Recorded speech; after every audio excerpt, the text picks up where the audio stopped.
ஒலித்தமிழ் இயக்கம் உங்களை அன்புடன் வரவேற்கிறது.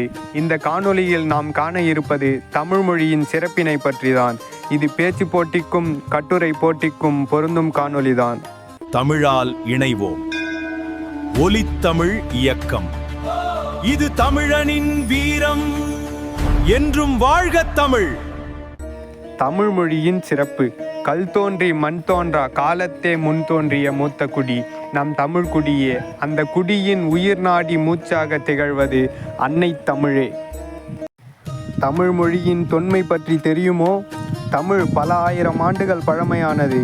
கல்லும் மண்ணும் தோன்றுவதற்கு முன்பே தோன்றிய மொழி நம் தமிழ் மொழி. பிற மொழிகளின் தாக்கமின்றி தன் தனித்தன்மையை இழக்காத ஒரே மொழி நம் தமிழ் மொழிதான். இலக்கிய வளம்.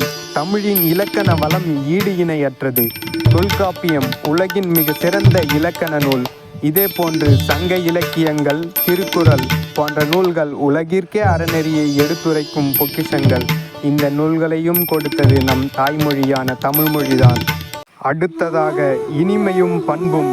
யாமறிந்த மொழிகளிலே தமிழ் மொழி போல் இனிதாவது எங்கும் காணோம் என்று பாரதியார் பாடினார். பாரதியார் பல மொழிகளை கற்றிருந்தாலும் அதிலே மிக சிறந்த மொழி தமிழ் மொழி என்று இந்த வரிகளை எழுதியிருக்கிறார். இயல், இசை, நாடகம் முத்தமிழாய் வளர்ந்த நம் தமிழ் மொழி மக்களின் மனங்களை பண்படுத்தும் ஆற்றலையும் கொண்டுள்ளது. முடிவுரை.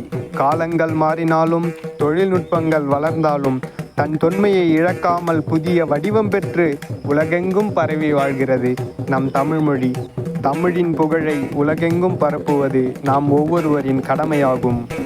இந்த ஒலித்தமிழ் இயக்கத்தின் உறுதிமொழி: நான் தமிழை மதிப்பேன், தமிழ் வரலாற்றை அறிந்து கொள்வேன், கல்வியையும் ஒழுக்கத்தையும் பின்பற்றுவேன், பெண்களை மதிப்பேன், சமூக பொறுப்புடன் செயல்படுவேன், தமிழின் ஒலியை அடுத்த தலைமுறைக்கு கொண்டு செல்வேன். நன்றி, வணக்கம்.